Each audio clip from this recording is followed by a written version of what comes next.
నమస్తే. మాలమాదిగ లీడర్ల మధ్య, సంఘాల లీడర్ల మధ్య యుద్ధం జరుగుతున్నది. ప్రజల మధ్య జరగట్లేదు, నాయకుల మధ్య, లీడర్ల మధ్య, ఈ సంఘాల మధ్య జరుగుతున్నది. దీన్ని కలిపే ప్రయత్నం చేయాలి. ఇది మన ప్రయత్నం. సో ఇందులో భాగంగా అన్ని సంఘాలకు సంబంధించిన లీడర్లతో మనం వరుసగా ఇంటర్వ్యూలు చేస్తున్నాం. ఏది ఏమైనా డిస్కషన్ కొంత ఘాటుగా జరిగిన డిబేట్ అయితే జరగాలి. అల్టిమేట్గా వాస్తవాలు బయటికి రావాలి. ఇదంతా ఎస్సీ వర్గీకరణ అంశం మీద సుప్రీంకోర్టు జడ్జిమెంట్ వచ్చిన తర్వాత జరిగిన పరిణామాలు ఇవన్నీ. మాలలు ఏకంగా సింహగర్జన సభ పెట్టుకున్నారు. వాళ్ళు ఎంఆర్పిఎస్ మీద, మందకృష్ణ మాదిగ మీద వాళ్ళు ఐడియాలజీని చెప్పుకున్నారు. దానికి కౌంటర్గా మళ్ళీ మందకృష్ణ మాదిగ ప్రెస్ మీట్ పెట్టింది. ఈ ఓవరాల్ ఎపిసోడ్లో కొంతమంది లీడర్లు మనకి ప్రముఖంగా కనిపిస్తారు. దాంట్లో మాలల వైపు నుంచి ప్రముఖంగా కనిపిస్తున్న మొహం ఏంటంటే రేంజర్ల రాజేష్ గారు. నమస్తే అన్న. నమస్తే. సో రేంజర్ల రాజేష్ గారితో కొంతసేపు మనం మాట్లాడదాం ఈ అంశం పైన. ముందుగా మీరు స్పష్టం చేయాల్సిన విషయము, ఎస్సీ వర్గీకరణకు మీరు అనుకూలమా, వ్యతిరేకమా? Straight question. రాజ్యాంగబద్ధమైన ఏబిసిడి వర్గీకరణకి 100% మద్దతు. అది జరగాల్సిందిగా నేనే ఆకాంక్షిస్తున్నా, కోరుతున్నా. ఎస్సీ వర్గీకరణకు మీరు అనుకూలం, రైట్? రాజ్యాంగబద్ధమైన ఎస్సీ వర్గీకరణ అంటే రాజ్యాంగబద్ధమైన అంటే ఏంటి? సుప్రీంకోర్టు 6 సభ్యుల ధర్మాసనం చెప్పింది రాజ్యాంగబద్ధం కాదా? రాష్ట్రాలు చేసుకోమని చెప్పింది. చిన్న కరప్షన్ రకన ఇందాక మీరు సుప్రీంకోర్టు తీర్పు ఇచ్చింది అన్నారు. అది తీర్పు అదే డైరెక్షన్ సలహాలు సూచనలు ఇచ్చింది. సలహాలు సూచనలలో వాళ్ళు చెప్పిన దాన్ని బట్టి స్టేట్కి ఆ పవర్ లేదు. ఒకవేళ గౌరవ ముఖ్యమంత్రి రేవంత్ రెడ్డి గారు ఇప్పుడు ప్రయత్నించిన, గత ముఖ్యమంత్రి చంద్రబాబు నాయుడు గారు చేసినట్టుగానే 2004లో సక్సెస్ అయ్యి 2006లో మళ్ళీ పోతుంది. ఇక్కడ చాలా మందికి అర్థమైతలేని విషయం ఏంటంటే, ఇప్పుడు చంద్రచూడ్ గారు ఈ సలహాలు సూచనలు ఇచ్చారు. ఆయన ఆగస్టు 1వ తారీఖు నాడు సలహాలు సూచనలు ఇచ్చిన తర్వాత నవంబర్ 10కి ఆయన కాల పరిమితి అయిపోయింది. 2004లో మనం తీసుకున్నట్టయితే ఇట్లాగే చంద్రబాబు నాయుడు గారు వాళ్ళ మీద ఉన్నటువంటి ప్రేమతో చేయిస్తే, మళ్ళీ రిటీ చేసిన తర్వాత 2006లో ఇది సెంట్రల్కి మాత్రమే హక్కు ఉంది కానీ స్టేట్కి లేదని చెప్పేసి దాన్ని కొట్టేసిన వ్యక్తి ఎవరు కాదు, గౌరవ చంద్రచూడ్ గారి తండ్రి, the father of Chandrachud. Okay. So రాజ్యాంగబద్ధంగా జరగాలంటే దానికి ఒక ప్రామాణికం ఉంది. మనం ఇప్పుడు గతంలో తీసుకున్నట్టయితే పంజాబ్లో, హర్యానాలో రైతు చట్టాలు, వ్యతిరేక చట్టాలు తీసుకొని వస్తే ప్రజా పోరాటం ద్వారా వెనక్కిపోయినాయి. అట్లాగే ఎన్ఆర్సీ ప్రజా పోరాటం ద్వారా వెనక్కిపోయినాయి. ఇవి కూడా పోతాయి. ఎందుకంటే రాజ్యాంగం ఇప్పుడు ఇక్కడ ఈ దేశంలో సుప్రీం ఈజ్ నాట్ సుప్రీం. సుప్రీంకోర్టులో కూడా చాలా తప్పుడు తీర్పులు ఇచ్చినవి ఉన్నాయి. వాటిని వెనక్కిపోయిన తర్వాత రిట్ చేసిన తర్వాత కొట్టేసినవి ఉన్నాయి. ఇవి చాలా జరిగినాయి. సో మీ కొట్లాటప్పుడు ఎట్లుండాలా? దీన్ని రాజ్యాంగబద్ధంగా చేయండి. ఎస్సీ వర్గీకరణ అవసరము, ఎస్సీ వర్గీకరణ తక్షణం చెయ్యాలి అని మీరు ఆ మూమెంట్ని తీసుకురావాలి. మీరు వర్గీకరణ చెయ్యొద్దు అన్న మూమెంట్ని మీరు తీసుకొస్తున్నారు కదా, వర్గీకరణ అవసరం లేదు అన్న మూమెంట్ని కదా మీరు తీసుకొస్తున్నారు. వెరీ క్లారిటీ అన్న, మీరు చూడొచ్చు 30 సంవత్సరాల వెరీ క్లారిటీయా? We are very clarity. I'm very క్లారిటీగా ఉన్నా. నేను 30 సంవత్సరాల ఉద్యమాల్లో మాదిగలు ఏబిసిడి వర్గీకరణ కావాలని, నాట్ ఓన్లీ మాదిగలు, ఎంఆర్పిఎస్ నాయకుడైనటువంటి కృష్ణన్న అనుచర వర్గం అంతా కూడా ఏబిసిడి వర్గీకరణ కోసం చాలా కృషి చేసింది. దానికి కౌంటర్గా మాలలో మనం కలిసే ఉండాలా, ఏబిసిడి వర్గీకరణ వద్దు, ఐక్యత ముద్దు అని చెప్పి మాట్లాడుతూ ఉన్నారు. సో మాదిగలు లాంగ్ సఫరర్స్ కాబట్టి ఒకసారి వాళ్ళు మాకు వద్దు, మాకు వాటా కావాలని చెప్పి అనుకున్నప్పుడు వీళ్ళు కలిసి ఉండాలని కోరుకోవడం మూర్ఖత్వం. దాని మీద మాదిగ సమాజానికి మాలల నుంచి ఒక క్లారిటీ సమాధానం పోలేదు. సో నేనేమన్నాను, నేను కానీ దిగంబర్ గారు వచ్చిన తర్వాత మీరు చూడొచ్చు, మీరు 30 సంవత్సరాలు వెనకకి వెళ్ళి ప్రీవియస్ వీడియో చూస్తే ఏ సభలోనైనా సరే ఎవ్వరూ రాజ్యాంగబద్ధమైన వర్గీకరణ కావాలని చెప్పలేదు, ఒక మీ ఇద్దరం తప్ప. రాజ్యాంగబద్ధమైన వర్గీకరణ జరిగితే ఎట్లా జరుగుతుందనే విషయాన్ని కూడా మేము క్లారిటీ ఇచ్చినాం. ఎట్లాగైతే తెలంగాణలో మనం బిల్లు పెట్టి ఎట్లాగైతే చేసుకున్నామో అట్లాగే వర్గీకరణ బిల్లు పెట్టి చేసుకోవాలి. అది కాకుండా ఈ మేనేజ్ చేసి బీజేపీ వాళ్ళకు ఓట్లు వేయించి వాళ్ళ ప్రభుత్వం నిలవడం వెనకాల వీళ్ళు ఉండి ఏదో కొన్ని రోజుల కోసం, నేనేమంటే శాశ్వతమైనటువంటి పరిష్కారం కావాలా? సింగిల్ బెంచ్ కాదు, డివిజన్ బెంచ్ కాదు, అత్యున్నత ధర్మాసనం ఇచ్చిన జడ్జిమెంటే కదా, డైరెక్షనే కదా. సరే మళ్ళీ జడ్జిమెంట్ అంటే మళ్ళీ చెప్తా, డైరెక్షనే కదా. అది రాజ్యాంగంలో ఆర్టికల్ 341 ఏం చెప్తుందంటే, నిజంగానే స్టేట్లో ఏ సమస్యలు ఉన్నా దాన్ని సెంట్రల్కి సిఫార్సు చేయాలి.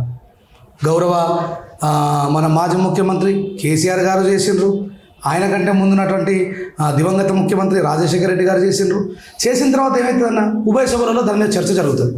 చర్చ జరిగినప్పుడు ఏమవుతుంది, భారతదేశంలో ఉన్నటువంటి సగం రాష్ట్రాలు ఏదైతే సిఫార్సు చేసినటువంటి అమైన్మెంట్ ఉందో దాన్ని వాళ్ళు యాక్సెప్ట్ చేయాలి. కానీ యాక్సెప్ట్ చేయరు. ఎవరు చేయరు? ఇక్కడ ఈ డిమాండ్ కావాలని కోరుతున్న సామాజిక వర్గం ఏది? మాదిగలు, ఉపకులాలు. మాలలు, ఉపకులాలు. వర్గీకరణ కావాలంటుంది అయితే మాదిగలే. మాదిగ ఉపకులాలు. ఈ మాలలు ఎప్పుడు కూడా వర్గీకరణ. మాల ఉపకులాలు ఉన్నాయి, వాళ్ళు కూడా కావాలని కోరుకుంటున్నారు. సరే, వీళ్ళు మెజారిటీగా అయితే మాదిగ ఉపకులాలు దానికి కావాలని కోరుకున్నాయి. వీళ్ళు చేసి పంపించిన తర్వాత ఉభయ సభలో దాని మీద డిబేట్ జరిగినప్పుడు దాన్ని వద్దు అని వాదించేవారు ఎవరో తెలుసా? ఉత్తరప్రదేశ్ మాదిగలు, బీహార్ మాదిగలు, మధ్యప్రదేశ్ మాదిగలు. ఈ 3 రాష్ట్రాలు పక్కన పెడితే మిగతా సగం దేశం ఎంత? ద లార్జెస్ట్ చమార్లు కలిగినటువంటి ఉత్తరప్రదేశ్, ద లార్జెస్ట్ చమార్లు కలిగినటువంటి బీహారు, ద లార్జెస్ట్ చమార్లు కలిగినటువంటి మధ్యప్రదేశ్ని పక్కన పెడితే మిగతా దేశమంతా వర్గీకరణ కోసం కొట్లాడిన. ఒక పాయింట్ చెప్పనా, మీరు కావాలని మీరు కూడా అంటే ఎవరి జనాభా ఎంత ఉందో, ఎవరు అట్టడుగున ఉన్నారో వాళ్ళకి న్యాయం జరగాలని మీలాంటి వాళ్ళు కూడా కోరుకుంటున్నారు. 100%. సరే, జరిగేదేదో జరగనివ్వండి, వాళ్ళకే తెలిసి వస్తుంది కదా. ఏమని మీరు అన్నట్టు వాళ్ళకే తెలిసి వస్తుంది కదా. అది 2 ఏళ్ళు ఉంటుందో 3 ఏళ్ళు ఉంటుందో మేము చెప్పినప్పుడు విన్నారా? రాజ్యాంగబద్ధంగా జరిగితే అది ఇంకా ఉండేది అప్పుడు చెప్పొచ్చు కదా. జరిగేదో జరగనివ్వండి. మేము ఆపితే ఆగేది కాదు. ఒకసారి గౌరవ ముఖ్యమంత్రి గారు డిసిషన్ తీసుకున్న తర్వాత అది ఒక ప్రాసెస్లో ఆగుతుంది తప్ప ఇప్పుడు మేము ఆపే శక్తి లేదు మాకు. మేము మా ప్రతిఘటనను తెలియజేస్తా ఉన్నాం. మాలలు కేవలం 4% ఉన్నారని చెప్పి అబద్ధపు సైంటిఫిక్ అనాలిసిస్ లేకుండా ఒక అబద్ధాన్ని ప్రచారం చేస్తూ ఉన్నారు. ఎవరిచ్చిండ్రు ఆ రిపోర్ట్ అని చెప్పేసి మా నిరసనను తెలియజేస్తూ ఉన్నాం. ఇలా రాజ్యాంగ పరిరక్షకులుగా మేము స్పెషల్లీ బాబాసాహెబ్ అంబేద్కర్ గారి యొక్క ఆలోచన విధానాన్ని సమాజంలోకి పంపుతున్న వ్యక్తులుగా బీసీలకు ఆర్టికల్ 340 ప్రకారం 27% రిజర్వేషన్ ఉన్నది. బాబాసాహెబ్ అంబేద్కర్ ఈ భారతదేశంలో ఉన్నటువంటి సఫరర్స్ అందరికీ కూడా నాయకత్వం వహించాలని చెప్తా ఉంటే ఈ మందకృష్ణ మాదిగ గారు కేవలం తన యొక్క అధిష్టానం నెరవేరడం కోసం బాబాసాహెబ్ అంబేద్కర్ కేవలం మహార్ల నాయకుడు, మాలల నాయకుడు అని చెప్పేసి బీజేపీ వాళ్ళు మాట్లాడిస్తూ ఇక్కడ మాదిగలకు పంచాయతీ పెడతా ఉన్నాడు. మేము ఆపితే ఆగేది కాదు, కానీ ఖచ్చితంగా ఆగుతుంది. పంచాయతీ ఆయన పెడుతున్నా, మీరు పెడుతున్నారు? 100% మేము పెట్టట్లేదు, ఇద్దరు కలిసి పెడుతున్నారు. లేదు ఆయన పెడుతుంది. ఎందుకు పెడుతున్నారని కూడా మీకు ఒక ఎగ్జాంపుల్ ఇస్తా. తీర్పు వచ్చిన తర్వాత ఏ మాల రోడ్ల మీదకి వచ్చారా? మీరు ఒక జర్నలిస్ట్ రాలే. దాని తర్వాత అన్న ప్రెస్ మీట్ పెట్టి నరేంద్ర మోడీ గారు మానవతావాది, మా బాధల్ని విన్నారు, మా దుఃఖాన్ని అర్థం చేసుకున్నారు అన్నాడు. ఏ మాలలు బయటకు రాలే. దాని తర్వాత అన్న సంబరాలు చేశాడు. ఎంఆర్పిఎస్ 30 సంవత్సరాల చరిత్రలో విజయ బావుటాన్ని ఎగరేసిందని చెప్పేసి రాష్ట్రం నడిపొట్టున హైదరాబాద్లో అద్భుతమైనటువంటి సంబరాలు చేసుకున్నారు. ఏ మాలలు బయటకు రాలే. నువ్వు దాని తర్వాత ఇక్కడ నువ్వు విజయం సాధించినట్టే కదా. సరే, అది తాత్కాలికమైందా శాశ్వతమైందా అనేది పక్కన పెట్టు. ఇక్కడ నీ ఏం నెరవేరింది కదా, అయిపోయింది. మళ్ళీ నువ్వు ప్రెస్ మీట్ పెట్టి మాలలు మౌనం వీడాలి, మాలలు రోడ్ల మీదకి రావాలి. దీని అర్థమైంది. అయినా మాలలు సప్పుడు ఎత్తలేరని చెప్పేసి మాలలు దోసుకున్నారు 70 ఏళ్ళ నుంచి, అందుకే సప్పుడు ఎత్తలేరు, మాలలు దుర్మార్గులు అని చెప్పి మాట్లాడారు. అయినా మాలలు ఎవరు రోడ్డు మీదకి రాలే. మాలలు రోడ్డు మీదకి, ఎస్పెషల్లీ రెంజర్ల రాజేష్ లాంటి బహుజనవాది కూడా రోడ్డు మీదకి రావడం గల కారణం ఏంటంటే అంబేద్కర్ గారిని ఒక కులంలో బంధించే ప్రయత్నం చేసిండే. అంబేద్కర్కు కూడా మహర్ పిచ్చున్నది, అంబేద్కర్ కూడా మాల పిచ్చున్నది కాబట్టి అలా మాలలతో మీటింగ్ పెట్టినని చెప్పింది. అప్పుడు బాబాసాహెబ్ అంబేద్కర్ 4 పిల్లల్ని చంపుకొని దేశంలో ఉన్న పీడిత వర్గాలందరి కోసం ఆయన అభ్యున్నతి కోసం పోరాడే వ్యక్తిని ఒక కులానికి నీ స్వార్థానికి బందీకారంలో వేస్తూ ఉంటే మాలాంటోళ్ళని చూస్తూ ఊరుకోలేము. అందుకే వచ్చి మేము కౌంటర్ ఇచ్చినాం. ఈయన మాట్లాడుతూ ఉన్నాడు మాలలు మనవాదులు అని చెప్పేసి క్లియర్గా చెప్పిన, మాల సింహాగర్జనలో చెప్పిన. అవునన్నా, మేము మాలలం కాబట్టి మా మాల సమాజంలో 3 దఫాలుగా రాజ్యాధికారాన్ని అనుభవిస్తున్న వివేక్ వెంకటస్వామి గారు కావచ్చు, వాళ్ళ నాన్న కాకా వెంకటస్వామి గారు కావచ్చు, ఈరోజు వంశీ కావచ్చు, అది బాబాసాహెబ్ అంబేద్కర్ పెట్టినటువంటి హక్కు. ఖచ్చితంగా ఈ మాలల కోసం వాళ్ళు నిలబడాల్సింది. ఎందుకంటే Babasaheb Ambedkar pay back to the society చేయమన్నాడు. మాల సంఘం కోసం వాళ్ళు డబ్బులు పెట్టాల్సిందే, కంపల్సరీ నిలబడాల్సిందే. మరి నువ్వెక్కడున్నావు? వాళ్ళు అనువాదుల సంఘరెక్కిన వాళ్ళు పార్టీలు మార్చారు, నేను కండువా మార్చలేదు అంటున్నాడు. సింగిల్ కండువా, అదే బ్లాక్ కండువా వేసుకున్నా అంటున్నాడు ఆయన. నీకు ఒక్కడికే అది పోరాటమే అంటున్నాడు. నేను పార్టీలు మార్చే లైన్ మీది అంటున్నాడు. నేను మళ్ళీ చెప్తా ఉన్నా, నువ్వు కండువా మాత్రమే మార్చలేదు, ఈ సమాజాన్ని తీసుకుపోయి మంది ముంగడ అవహేళన చేసిన చరిత్ర నీకే ఉంది. ప్రతి జాగాలో పోయి నేను మా జాతి కోసం నువ్వు జాతి కోసం ఏం చేస్తున్నావు? శాశ్వతమైన పరిష్కారం ఇస్తలేవు, రాజ్యాంగబద్ధమైనటువంటి పార్లమెంట్లో బిల్లు పెట్టించుకుంటలేవు. నువ్వు పెట్టు పార్లమెంట్లో బిల్లు, నీతో పాటు మాలలు మొత్తం రాకపోవచ్చు, నేను మాల బిడ్డనేగా, నేను వస్తాను నీతో, పెట్టి తప్ప పార్లమెంట్లో బిల్లు. సాదా కాకపోతే వెనుకకి వచ్చి రేవంత్ రెడ్డి గారి దగ్గర కూర్చున్నాం, కూర్చొని ఈ సమస్యకు ఒక ముగింపు వరకుదాం. ఈ ఆలోచన నాకు లేదు. ఆయనకి ఏంటంటే అమ్మ నా దుకాణం బంద్ అయిపోతుందేమో. మీరు చేసింది బల ప్రదర్శనే కదా, వివేక్ గారు వీళ్ళందరూ కలిసి కూర్చొని ఒక బల ప్రదర్శన చేసారు కదా, మేము ఇంతమంది ఉన్నాం చూసుకోక. మమ్మల్ని 4% అని ఎట్లా అంటారు? ఎవడిచ్చిన తీర్పు అడుగుతున్నా నేను. ప్రభుత్వం ఇచ్చి ఏ ప్రభుత్వంలో ఇచ్చింది చెప్పమని చెప్పండి. ఎవరు లెక్క పెట్టండి మమ్మల్ని? సెన్సస్ ఎవరు చేసిండ్రు? దానికి ఒక సైంటిఫిక్ అనాలిసిస్ ఉందా? లేదు కదా. 4% అని చెప్పి ఊకదంపుడు పని అసలు నువ్వు చెప్తే ఎవరు నమ్ముతారు? ఎట్లా నమ్ముతారు చెప్పు అన్న. 1970లో 71లో లెక్కలు పెట్టినప్పుడు ఏం జరిగింది గుర్తా అన్న? 12 లక్షల మంది మాదిగలు ఉంటారు, 10 లక్షల మంది మాలలు ఉంటారు. 12 లక్షల మంది మాదిగలు ఉంటారు, 10 లక్షల మంది మాలలు ఉంటారు.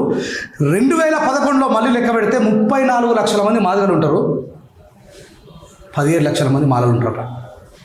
అంటే మీరు 12 ఉన్నోళ్ళు 24 అయ్యి 34 అవుతారు, కానీ 10 లక్షలు ఉన్న వ్యక్తులు మాత్రం 17 లక్షలే ఉంటారా? ఇది ఎక్కడ లెక్క అన్న? ఎవరు ఇచ్చారు? నాకు అర్థం కాదు. ఇది తప్పు. నిన్నగాక మొన్న మీరు చేసిన ఇంటర్వ్యూలో కూడా విశారదన్ మహారాజ్ గారు పోయి మా వాళ్ళకేమో 15%లకి వెళ్ళి 10% రిజర్వేషన్ ఇవ్వాలా మాదిగలకి, 4% మాలలకు ఇవ్వాలా. వీళ్ళేమో సామాజిక న్యాయం గురించి మాట్లాడతారు. మందకృష్ణనేమో నాతో పాటు మిగతా 57 కులాలు ఉన్నాయి, ఉపకులాలకు న్యాయం చేసేదాకా వీళ్ళు అంత చూస్తా మాలన్నది, ఉపకులాలకు అన్యాయం చేసిన దొంగలు మీరు, ద్రోహులు మీరు అని చెప్పి మాట్లాడుతున్న మందకృష్ణ. ఈయనేమో ధర్మ సమాజ్, ఇదేం ధర్మం నాకు అర్థం కాకపోయి పడైపోయి 57 కులాలకు 1% ఇచ్చుడా? అసలు నిజంగా అంబేద్కర్ గారి రిజర్వేషన్ ఎవరన్నా కాదు. ఇప్పుడు ఒకవైపున మాదిగలు వాళ్ళ కొట్లాట వాళ్ళది, మీ కొట్లాట మీది. ఈ మధ్యలో మీ ఉపకులాలని కానీ మాదిగ ఉపకులాలని కానీ మీరు పట్టించుకున్నారు అసలు? నేను అక్కడికి పోయినా, నిన్న మన వీడియోలు చూస్తే మీకు క్లియర్గా అర్థం అవుతుంది. అక్కడ పంబాల వాళ్ళు ఇంకా రకరకాల కమ్యూనిటీస్ వచ్చినాయి. మాలల్లో ఉపకులాలు ఉన్నాయి రగన్న, ఉండవు చెప్తా ఉన్నా. మాలల్లో ఉపకులాలు, పంబాల మాల ఉపకులం అయితే నేను చెప్తా. కొన్ని మాత్రమే మర్చుకుంటాయి. వీళ్ళు ఏం చేసిరంటే లెక్కల మేము తలారోళ్ళు, మమ్మల్ని బేగరోళ్ళు అంటారు. మళ్ళీ ఓకే, నీరటోళ్ళు, సుంకరోళ్ళు, పంబాలోళ్ళు, ద్యావతోళ్ళు, వీళ్ళు వితిన్ ద క్యాస్ట్. వీళ్ళు ఉపకులాలు కాదు, కాకపోతే వృత్తులు వేరు. కానీ వీళ్ళంతా మాలలే. దీనిలో లెక్కలు ఎట్లా చేస్తారు వీళ్ళని? కేవలం మాలనే ఒక సామాజిక వర్గం మాలగా, మిగతా వాళ్ళందరూ మహర్లు ఉన్నారు. ఇప్పుడు మీరు సిరిపూర్ దగ్గర నుంచి తీసుకుంటే ముదోలు వరకు కొన్ని లక్షల మంది ఉన్నారు. వాళ్ళని సపరేట్ క్యాస్ట్ కింద పెడతారు. వాళ్ళ ఉపకులాలు కాదు, వితిన్ ద క్యాస్ట్. దీంట్లో చాలా సమస్యలు ఉన్నాయి. ఇది అందుకే నేను చెప్తున్నా, ప్రభుత్వం ఇప్పుడు రాష్ట్ర ప్రభుత్వం కులగణన జరుగుతుంది, చేస్తుందిగా. చూపెట్టమని చెప్పు లెక్కలు చూపిస్తారు, బయట రావాల్సిందే. అది వీళ్ళకి అధికారం లేదు, వీళ్ళు కేంద్రానికి పంపాల్సిందే. చూడండి, ఇది నేను రెంజల్ రాయేష్ అహంకారంతో మాట్లాడుతున్న మాట కాదు. That is the constitutional. వాళ్ళకే ఉంటుంది అది. ఈయన చేసింది అనుకో మళ్ళీ తుసుకుమంటది. ఈయన నా బాధ కూడా అదే. నేను ఏమంటాను, అందుకే చాలా ఇంటర్వ్యూలో దండం పెట్టి చెప్పిన, కృష్ణ నీకు దండం పెడతా, దీనికి శాశ్వతమైన ముగింపు. మళ్ళీ నువ్వు మాలల్ని రెచ్చగొట్టి రోడ్డు మీదకి రప్పించాక నేను దుకాణం బంద్ కావద్దు, ఇంకా ఇది ఫర్దర్గా కొనసాగుతూనే ఉండాలని చెప్పేసి చేస్తున్నటువంటిది తప్ప ఇది నువ్వు శాశ్వతమైన ముగింపు ఇస్తున్నటువంటిది కాదు అని చెప్పేసి. నేను ఒక మాల ఎండ్ కార్డ్ ఏం లేదా, తనుకుంటా 100% పోతుంది. మేము ఒకటి రేపు పొద్దున మీరు ఆయనతో కలిసి పని చేయాలా, వాళ్ళు మీతో కలిసి పని చేయాలా, కంపల్సరీ ఒక ఎండ్ కార్డ్ ఉండాలి, ఒక ఫుల్ స్టాప్ ఉండాలి. మీరు పైన వాళ్ళు ప్రశాంతంగా ఎంజాయ్ చేస్తున్నారు కదా, మీరు అనుకుంటా ఉంటే. అయితే నేను ఏమంటున్నానంటే, ఆయన మన వివేక్ వెంకట స్వామి కోసం మీరంతా కలిసి చేస్తున్నారు, ఆయన మినిస్టర్ కావడం కోసం అన్నాడు. వివేక్ వెంకట స్వామి గారు మినిస్టర్ కావద్దు అని ఏ రాజ్యాంగంలో లేదు. ఒక క్వశ్చన్ స్ట్రైట్ ఆన్సర్. నేను ఒకటి చెప్తాను. మేము 15% అన్న, మేము ఎస్సీలు అందరం 15%. వేముల వీరేశమన్న కూడా మినిస్టర్ కావాలని కోరుకుంటాను నేను. మాదిగలకి 2 మినిస్టర్ కానీ, మాలలకి 2 మినిస్టర్ కానీ. అసలు రెడ్డిలు ఎంతమంది ఉన్నారన్నా నాకు అర్థం కాదు. వాళ్ళ జనాభా దామాష ఎంత? వాళ్ళు ఎందుకు అంతమంది మినిస్టర్గా కొనసాగుతున్నారు? మనం అడిగే దమ్ము లేదు. పెడదాం పాటు మాదిగలం కలిసి మీటింగ్, ఇదే ప్రభుత్వాన్ని నిలదీద్దాం, పెట్టాలి. రమ్మని చెప్పి నేను చెప్తున్నా. నేను చిన్నపిల్లని కావచ్చు, నేను చెప్పేది మంచిగా పాటించాలి అన్న కూడా. ఎవరు మీరు పాటించాలి, వాళ్ళు పాటించాలి. I'm ready. మందకృష్ణ పిలిపిమని చెప్పి పక్క పండు పోయి నన్ను కూర్చోకపోతే నువ్వే నన్ను ఏ మిస్టర్ రెంజల్ రాయేష్ ఏమా నువ్వు మన వస్తానని చెప్పినాను. పిలిమన్ మాదిగలను కలిసి మీటింగ్ పెట్టుకుందాం. మన లోపల కూడా మాలోళ్ళు మాదిగలు 4 మినిస్టర్ కావాలని చెప్పి గట్ల చేద్దాం ఉద్యమాలు. ఎంతసేపు నువ్వు బీజేపీల కోసం మా కంటాలు తెగోసి మా రక్తం తాగడం కోసం చేస్తున్న ఉద్యమం ఇది శాశ్వతమైన ఉద్యమం కావాలి కాదు. ఉద్యమం నిజంగా చెప్తా ఉన్నా, ఆయనకు చిత్తశుద్ధి ఉంటే నరేంద్ర మోడీ గారి దగ్గరికి పోయి పార్లమెంట్లో బిల్లు చేసేయమని చెప్పి రాజ్యాంగబద్ధంగా చేస్తే లోలే ఉండదు.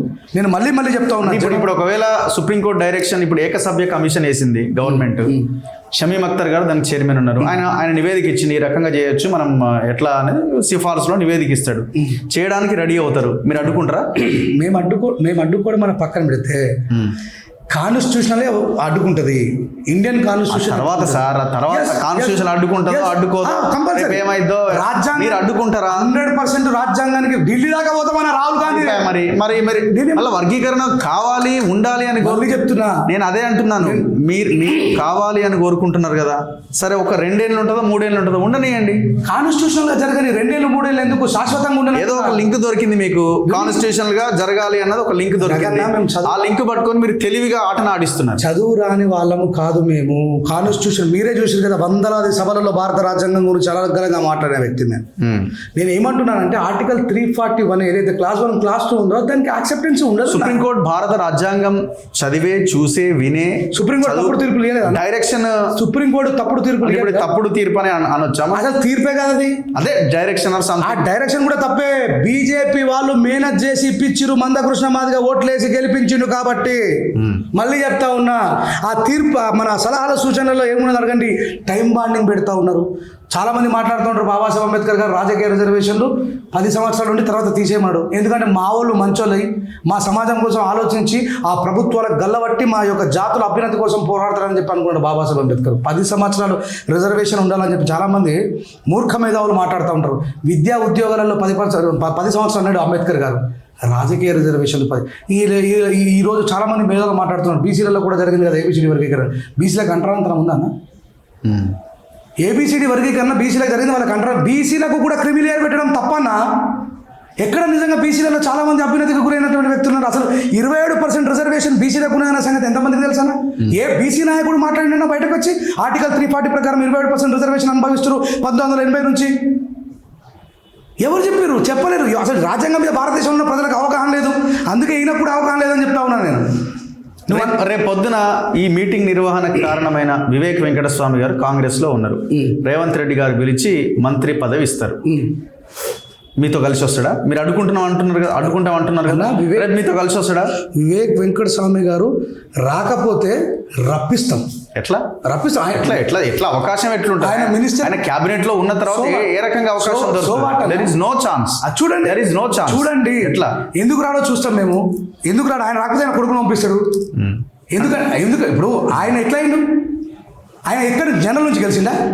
చెప్పండి, జనరల్ నుంచి గెలిచిండా? లేదు. ఎక్కడి నుంచి గెలిచిండు? Reservation. Is belongs to the caste, అంతే. ఆయన SC reserved constitution. Babasaheb Ambedkar is a representative, మా రిప్రజెంటేటివ్ ఆయన మినిస్టర్ అయిన తర్వాత నేను ఇంట్లో వైపు ఆడవైపు అంటే ఊపం కదా మేము. ఇప్పుడు నీకు ఆ బాధ్యత ఉంది. బాబాసాహెబ్ అంబేద్కర్ నీకు హక్కుని ఎందుకు ఇచ్చింది? అక్కడ ఎందుకు కూర్చోబెట్టి నేను నువ్వే మాట్లాడితే, అది వేముల వీరేశమన్న కావచ్చు, మందల సామ్యాలు కావచ్చు, ఇంకా మా మాదిగ లీడర్ ఎవరైనా కావచ్చు, వాళ్ళు మాట్లాడితే మాకు మాట్లాడాల్సిన అవసరం ఉంది. మా గొంతుకై మా హక్కుని వాళ్ళకు దారపోసాం కాబట్టి వాళ్ళు అక్కడ నిలబడి మాట్లాడమని చెప్పిండు. వాళ్ళు మాట్లాడకపోతే మేము మాట్లాడతాం. వాళ్ళు మాట్లాడకపోతే మీరు 100% మాట్లాడతాం. మేము వాళ్ళ మీద దారం కట్టుకుని ఏం లేముగా. Okay, compulsory. అందుకే చెప్తున్నా, మాదిగలకు అన్యాయం జరగడము మేము ఒప్పుకోము. రాజ్యాంగబద్ధంగా ఈరోజు ఒకవేళ రాజ్యాంగబద్ధంగా మాట్లాడకపోతే రేపు రాజ్యాంగాన్ని తీసిస్తాం. దానివల్ల అందరికంటే నష్టపోయేది మేమే. రేపు మీకు ఒక విషయం చెప్తాను. ఎస్సీ ఎస్టీ అట్రాసిటీ కేసులో ఇదే బీజేపీ గవర్నమెంట్ ఆఫీసర్లకు మినహాయింపు అన్నది. పెద్ద మొత్తంలో దేశవ్యాప్తంగా ధర్నా చేసామా లేదా? ఇంకా ఇంత పటిష్టాత్మకమైనటువంటి ఎస్సీ ఎస్టీ అట్రాసిటీ కేసు ఉండగా కూడా మీకు తెలియదు ఏముంది? ఒక జర్నలిస్ట్గా ఎన్ని జాగాలు ఇంకా అంటరానితనం ఉన్నది. దీని వెనకాల ఒక్కటి లేదని ఆర్టికల్ 341 బలహీన పడితే మా జీవితాలే నాశనం అయిపోతాయి. మళ్ళీ ఆ విషయం అవుతున్న అల్టిమేట్గా మీరు ఇచ్చే స్ట్రైట్ లైన్ ఏంటి? సమాజానికి రాజ్యాంగబద్ధమైన వర్గీకరణ చేసుకుందాం. మాదిగల అధికంగా ఉంటే మాదిగల వర్గీకరణకి నేను ఓకే అని నేను thumbnail పెట్టుకోవచ్చా? రాజ్యాంగబద్ధమైన వర్గీకరణ ఓకే. మళ్ళీ అల్టిమేట్గా వర్గీకరణ అంటే మరి అట్లనే జరగాలని కోరుకుంటున్నారు కదా. వర్గీకరణకి నేను ఓకే. శాశ్వతమైన వర్గీకరణ, అశాశ్వతమైన వర్గీకరణ జరగడం వల్ల మళ్ళీ మాకు మేమే యుద్ధం అవుతుంది. మళ్ళీ ఆయన మా మీనే పెడతాడు. చూడు మాలో నేను దమ్ముడే చెప్పాను కదా, ఉత్తరప్రదేశ్లో మాదిగోళ్ళు, బీహార్లో మాదిగోళ్ళు, మధ్యప్రదేశ్లో మాదిగోళ్ళు ఆపుతున్నారా? ఈ తెలంగాణ మాదిగోళ్ళు నేను చెప్తున్నా, తెలంగాణ మాదిగోళ్ళు ఆ మాదిగోళ్ళతో పోల్చుకుంటే మేము చాలా మా మాలోళ్ళు బలహీనమైన వ్యక్తులు. నేను ఒప్పుకుంటున్నా. మా సంఖ్యాబలం అంతా లేదు, మీ సంఖ్యాబలమే ఆపుతున్నది. ఈ మాట చెప్పండి మందకృష్ణ గారిని. అవన్నీ రెంజల్ రాయేష్ మాట్లాడుతున్నారు, పిచ్చోడ మంచోడ నాకు అర్థమవుతలేదు. కానీ నిజమేనా? మరి ఉత్తరప్రదేశ్ మాదిగలు ఆపుతురట, మధ్యప్రదేశ్ మాదిగలు ఆపుతురట, బీహార్ మాదిగలు ఆపుతురట అని చెప్పి ఒక్కసారి మీరు అడగండి అన్న. మీ ద్వారా ఈ సమాజానికి సమాధానం రప్పియండి. మాలోళ్ళు మీకు ఈ చర్చ అవసరమా? ఎందుకు అవసరం? రాష్ట్రం అంతా తిరుగుతారు, మీటింగ్స్లో పాల్గొంటారు, పాటలు పాడతారు. పాటలు మీన్స్ ఈ బహుజన వాదాన్ని ముందుకు ఏం చెప్తున్నాను ఆ సభలలోనే ఏం చెప్తున్నా ఐక్యత కోసం మాల అంబేద్కరిజం వదిలేసి మాలయిజంలోకి వచ్చిండు. 100% నాకు ఇక్కడ మాలలు తప్ప రాజ్యాంగాన్ని కాపాడే ప్లాట్ఫామ్ ఎక్కడ దొరకలేదు. మాదిగలలో ఎవరైనా ప్లాట్ఫామ్ పెట్టి ఎస్ రాజ్యాంగబద్ధమైన వర్గీకరణ కోసం మేము మద్దతుగా ఉన్నాం, భారత రాజ్యాంగాన్ని బలహీనపరిచేటువంటి అవసరం మాకు లేదని మాదిగలో ఒక మీటింగ్ పెట్టుకొని పోయి మాట్లాడకపోతే అప్పుడు అడగండి. ఒక్క మాదిగ కూడా బయటకు వచ్చి మాట్లాడలేదు. ఈయన కర్ణాటకకు పోయి బీజేపీ కోట్లేమన్నాడు, మాట్లాడలేదు. ఈయన తెలంగాణలో ఓట్లే బీజేపీ కోట్లేమన్నాడు, మాట్లాడలేదు. ఈయన పోయి మన ఆంధ్రప్రదేశ్ బీజేపీ కోట్లేమన్నాడు, మాట్లాడలేదు. వీళ్ళకు మాట్లాడే అర్హతనే లేదు. మరి మందకృష్ణ 30 ఏళ్ళుగా పోరాటం చేస్తుంటే ఏనాడు వర్గీకరణ గురించి మాట్లాడలేదు. మేము లేమన్నప్పుడు ఏనాడు మాట్లాడలేదు. లేమన్నా రీసెంట్ గా కూడా మాట్లాడలేదు. సుప్రీంకోర్టు తీర్పు రాకముందు మీరు మాట్లాడలేదే. అయినా ఏబిసిడి వర్గీకరణ కోసం పోరాడుతూనే సభ్య సమాజం కోసం కూడా పోరాడండి అన్న. అప్పుడు మేము అన్నది మా బాగా గొప్పడుగానే మా గుండెలో పెట్టుకున్నాం.